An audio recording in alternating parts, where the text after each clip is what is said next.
Hi there, in this video I'm going to do my best to tell you everything you need to know about cherry firewood. So cherry firewood is a favorite of some people, especially for outdoor campfires. And in this video we're going to dig into 7 main attributes of cherry firewood to try to cover all of our bases here. And so that's what we're going to get into, but before we jump in, there's 2 things I need to tell you. Number 1, some of the information I'm going to talk about in this video is originally from the Utah State University Extension Office. They have a page on their website where they talk about all different types of firewood and a bunch of data on them. So if you want to check that out, I'm going to leave a link in the description. The second thing I need to tell you is just to hit the like button for us. That helps our channel out a ton. So thanks in advance for doing that. And with that, we'll jump into the rest of the video. Let's get started. So the first attribute about cherry firewood that I want to cover is simply how to identify it. So this is really important, especially if you're looking at different types of firewood. You need to know how to identify it in order to get any of the benefits of using it. So to identify cherry, there's 2 easy ways that you can do this. Number 1 is simply looking for the cherry red color on the inside.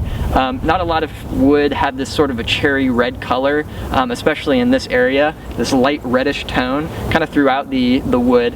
And so that's one thing that you can look for and find pretty easily. The second thing is just by looking at the bark. And so if you look at the bark on a piece of cherry wood, you'll notice that the bark grows in these little plates, basically.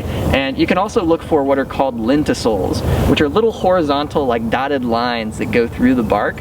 And so if you find those things on the bark, then odds are you're looking at a piece of cherry firewood. Now the second thing to cover is the heat output of this wood. So this is particularly important if you intend to use this for wood heating in like a wood stove or something like that. And so the rating for the heat output of cherry is about 20 million BTUs per cord of firewood.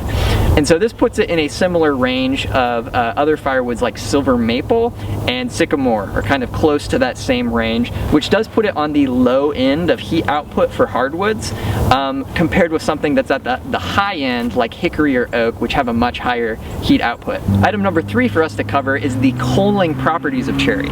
So different types of firewood will have better or worse coaling properties, and really all this means is the quality of the coals that it produces when it's burned. And so the better the coals are, the longer it's going to burn and the better it's going to burn. And so cherry, even though it doesn't have as high a heat output as some other types of firewood, it actually has really good coaling properties. And there are actually different types of firewood, like ash and black walnut would be 2 examples, that have a higher heat output but don't have as good a coaling properties, at least according to the Utah State University data set that I mentioned at the top of the video.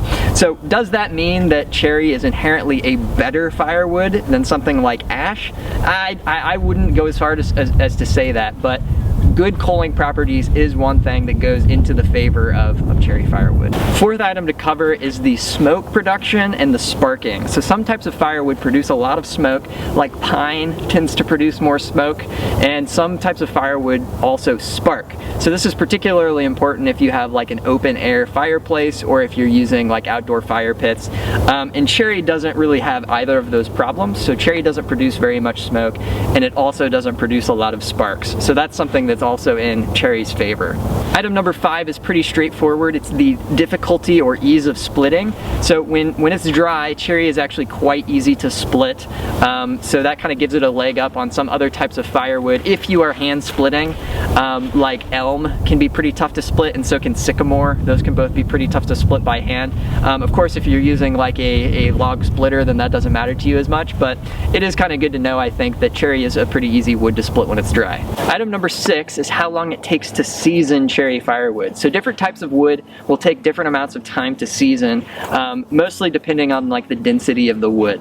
And so cherry doesn't take that long to season, and so you can expect your cherry to be at least dry enough to burn in about 6 to 8 months. Of course, you can season it longer than that. You can season it for longer, a year, to be on the safe side, but it actually is pretty good in 6 to 8 months. So this is different than some other types of firewood like hickory, for example, which can take a really long time to season.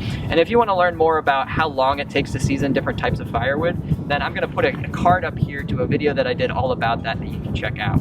And item number 7 is probably the crowning jewel of cherry firewood, which is the scent or the aroma or smell of cherry firewood when it's burned, and it is magnificent.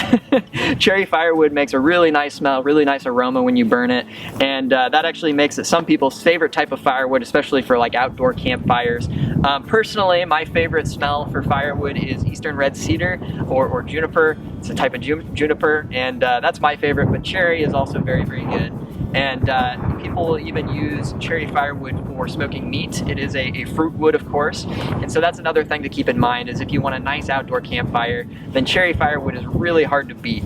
And so if you kind of summarize everything up and look at it, cherry firewood is not the hottest heat producer for something like a wood stove, and you'd be better off if you have access to something like oak or hickory that's going to burn hotter, or ash, for example. But if you want a really nice outdoor campfire, then cherry is going to be really hard to beat. And so that's something to keep in mind as sort of a summary and synopsis point. I hope you've enjoyed this video, and I hope that I've covered everything that you need to learn about cherry firewood. If you think I've missed something, or if you think I got something a little bit off, then feel free to let me know down in the comments below. I love to hear from you. Or if you just want to say, hey, thanks for the video, I'd love to hear that too. So leave a comment, hit the like button for us, and we'll be excited to see you for the next video. Bye now.